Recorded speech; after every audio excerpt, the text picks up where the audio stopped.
I stared silently at the woman who was glaring at me. I don't know the details of what happened in her and her husband's past, and I don't think I need to know. From her point of view, I may be someone she hates, but my husband's wife is me, and I have nothing to be ashamed of. My name is Natalia. I'm 33 years old, and I am a freelance interior decorator.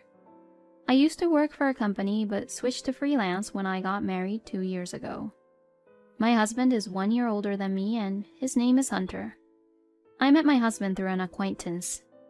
He had just broken up with his girlfriend of a long time just before we started dating and was feeling down. A friend of mine was worried about my husband and asked my friend, "Is there anyone you think would be a good match for him?" At the time, I was not interested in love or marriage at all, but according to my friend, that was a good thing. It's insensitive to immediately introduce someone new to someone who's just had their heart broken, but it's true that meeting someone new is a refreshing change of pace. Apparently, I was just right for him. My first impression of the newly heartbroken Hunter was that he is a gloomy person. No matter how much I talked to him, he never responded softly or smiled, and I thought I would never see him again. However, a friend later contacted me to tell me that he wanted to see me again. I was surprised, but he was not a bad person, so we agreed to meet again. We went out to dinner with friends for a few months after that.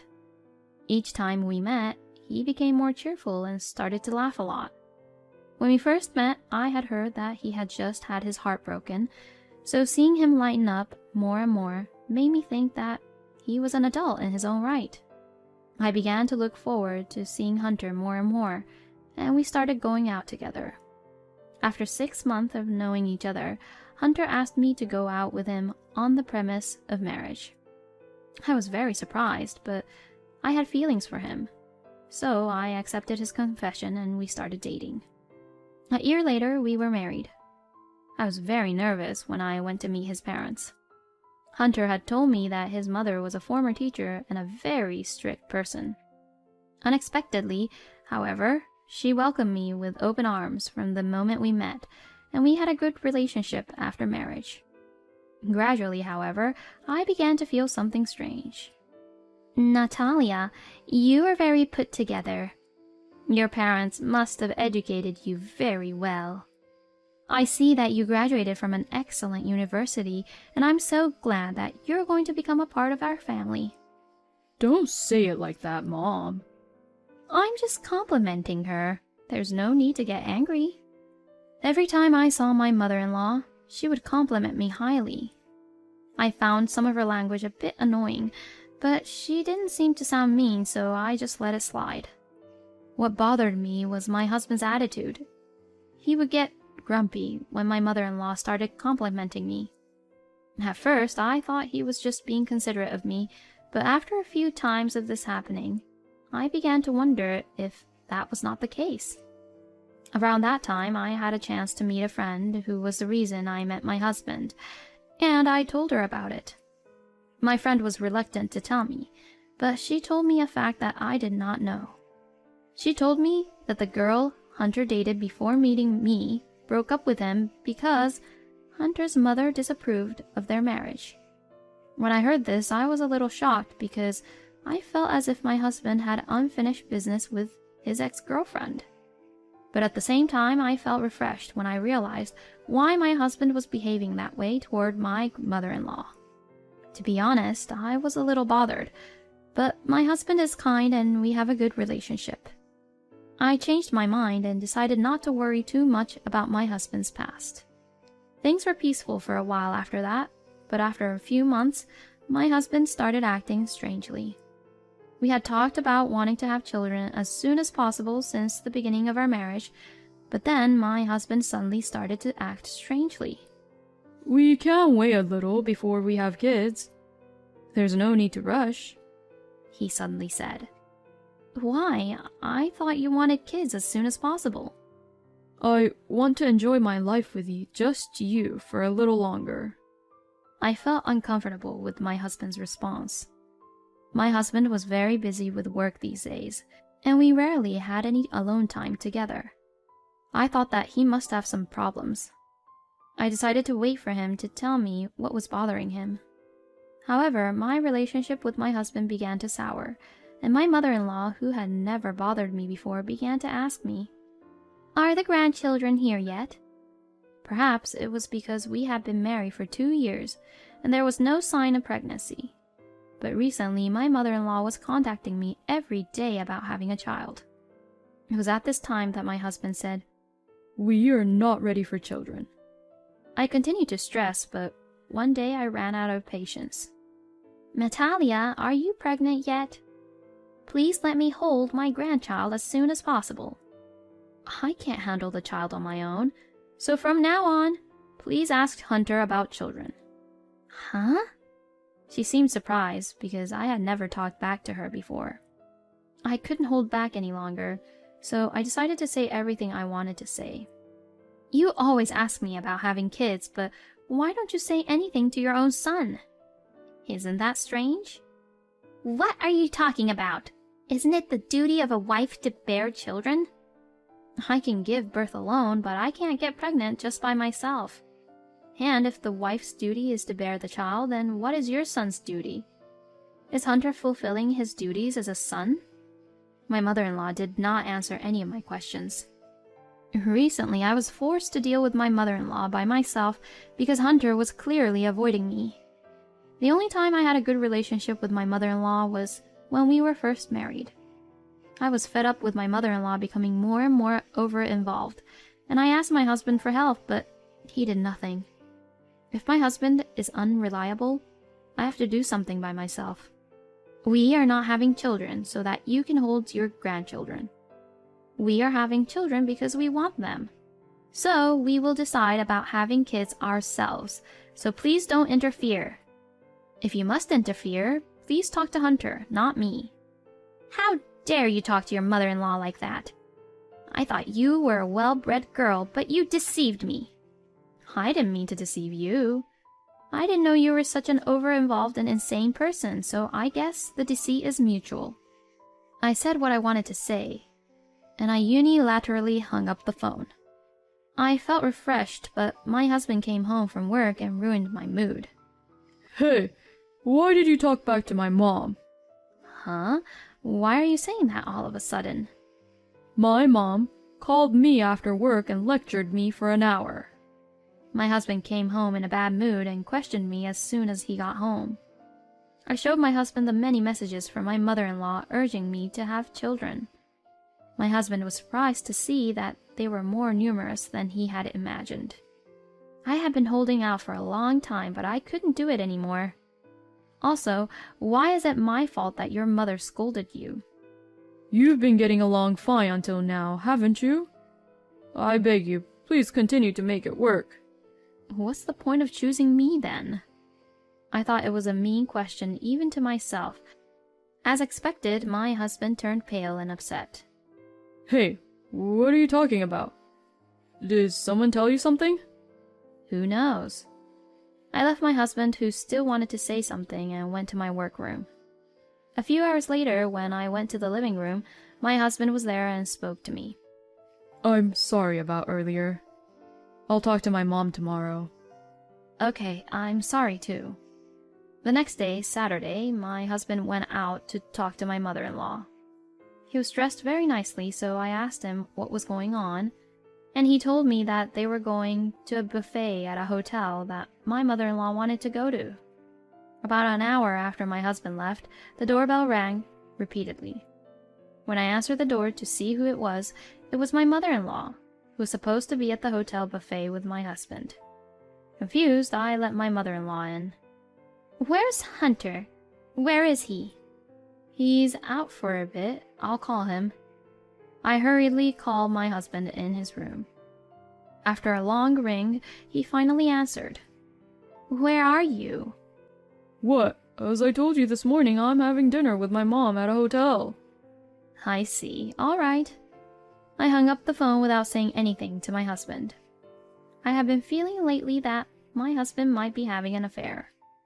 The increased work on holidays, the reluctance on children, the recent awkwardness, and so on. Considering these causes, it seemed fitting that my husband was having an affair. and I had an idea who it was. If my guess is right, then he is making a fool of me. As I was pondering what I should do, my numb mother-in-law took the liberty of entering my room. "Hey, what happened to Hunter?" "Hunter just told me that he's having dinner with you at a hotel right now." "That's strange, since you're standing right in front of me right now." I smiled, and my mother-in-law turned pale. Then she pulls out her phone and does something with it.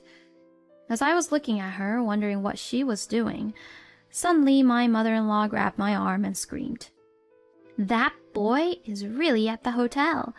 We have to hurry." Huh? Apparently, my mother-in-law had secretly put a GPS app on my husband's phone. I have heard of married couples and lovers doing this, but I have never heard of a mother putting a tracker on her son's phone. I was absolutely mortified by my mother-in-law's unbelievable behavior, but she didn't care about me. She called a cab and pushed me into it. Of course, my mother-in-law was with me. In the cab, my mother-in-law said, "My son is being deceived. The only person he loves is you.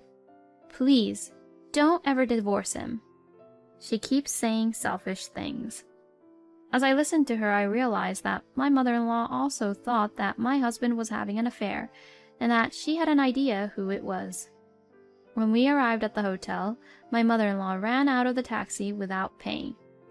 My mother-in-law was at the front desk of the hotel and said, "I know that he's here. Bring my son out here, this instant," she demanded to the employee. I rushed to stop her, but she would not listen to me. The people around me were also looking at me, saying, "What's the fuss?" I was so embarrassed that I wanted to run away. Huh? Mom? "Hunter!" I heard my husband calling for my mother-in-law, and when I turned around, I saw my husband standing there with a beautiful woman. The woman had her body snuggled up to my husband, and her arms were intertwined with his, so there was no doubt that the woman was my husband's lover. I should have known, but I was shocked to learn that my husband was really having an affair. Unlike me, who was standing there unable to move, my mother-in-law jumped on the woman next to my husband. "You thieving cat! I can't believe you and Hunter hadn't separated yet. You're hurting me. Please let me go." Mom! What are you doing? The scene instantly turned into chaos. My husband tried desperately to stop my mother-in-law, but she was so angry that she could not stop and ended up getting into trouble with the hotel security. Still, my mother-in-law's anger did not abate, and we decided to discuss the situation in the room my husband had reserved for us. When I glanced at him, my husband awkwardly averted his gaze. In a room with just the four of us, it was my mother-in-law who opened her mouth first. "Explain yourself. Why haven't you broken up with this girl?" That's none of your business. "Of course it's my business. It's true that you became calm when you see someone more angry than yourself. I found out that my husband was having an affair, and I was surprisingly calm even though he and his lover were right in front of me. You will explain it to me then, won't you? I am your wife." I'm sorry. "I don't want you to apologize. I'm asking you to explain." My husband was hesitant, wondering if I was calm or on the contrary if I was scared. He couldn't stand the pressure from me and started to talk. The woman who was with my husband was his ex-girlfriend whom he had dated before he met me. Although they had broken up once, my husband had been thinking about her for a long time and contacted her a few months ago. They had an affair right away and have been having an affair ever since.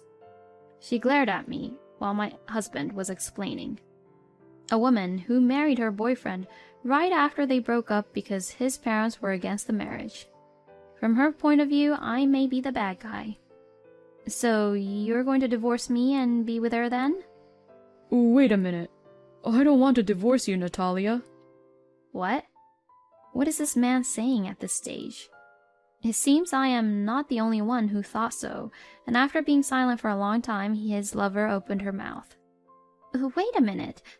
I thought you were going to divorce this woman and marry me. I'm sorry, Raylan. I didn't mean it. Huh? Did you deceive me again? My husband, who has no intention of marrying this woman, and the woman who insists that he deceived her. And my mother-in-law, who doesn't approve of a divorce. I sadly watch them all argue. I'm going to divorce my husband. I'm not going to listen to my mother-in-law, and I'm going to demand alimony from the adulterer. I have been watching the situation for a while thinking about what to do now, but there's no sign that things are going to get better. I'm wasting my time if things continue like this. Please calm down. When I raised my voice, the three looked at me. You guys can keep arguing, but I'm going home. What? Then I'll go home too. There's no way I'm going home with you. We're getting a divorce. I couldn't help but laugh. I couldn't help but wonder about my husband, who thought he could return with me under these circumstances. But it seems that my husband really intended to go home with me. I'm sorry, but please don't divorce me. I felt guilty because I was happy being married to you, and I thought I was the only one who was happy. I contacted Raylan to make sure she was happy. I know it was just a whim that led me to having an affair, but the only person I love is Natalia. What the hell? You said you couldn't get over me, Hunter. You shut up! Besides, even if I were to get a divorce, I can't marry you since my mom is against it. After hearing my selfish husband's arguments, I could see that his girlfriend didn't love him anymore. I too do not love him. Even my mother-in-law looked at my husband with a bit of contempt. You are the one who should shut up. Why do you think there is any other option but divorce in this situation? Don't be silly. Don't say that. I know, you said you want kids as soon as possible. I can make that happen.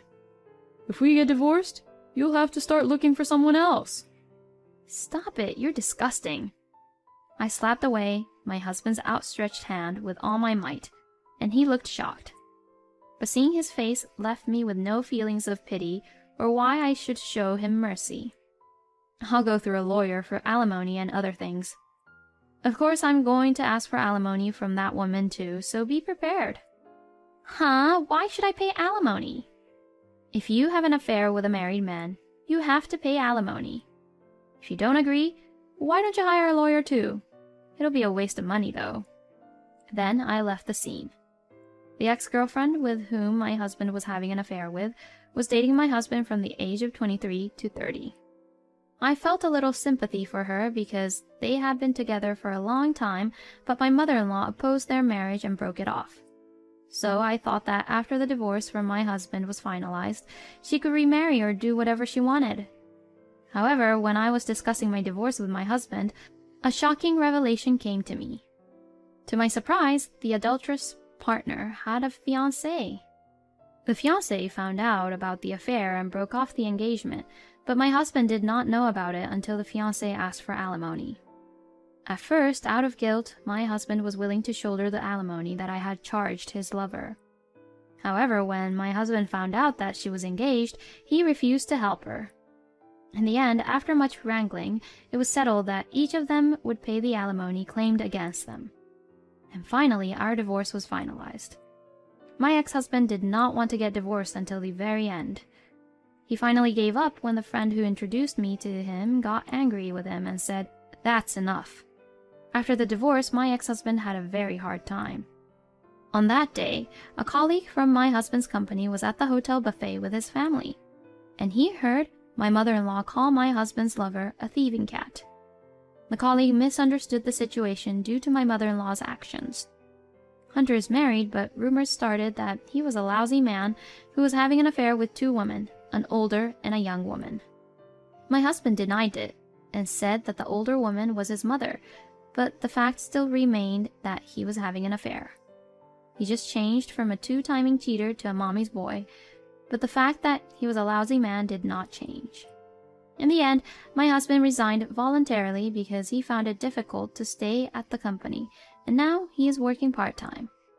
My mother-in-law told my ex-husband to come back to her house after he became unemployed, after paying me alimony, but he refused. My ex-husband spent all his savings to pay alimony to me. He is now living in an old apartment. His lover was supposed to leave her fiancé and remarry my ex-husband, but they ended up breaking up. Since she quit her full-time job because she was planning to get married, she's now working several part-time jobs while she is busy paying alimony. I, on the other hand, was hurt in many ways, but I decided that it was a good lesson for me. It's been 3 years since I became a freelancer, and my work is getting busier. So I'm going to stick to my job for a while.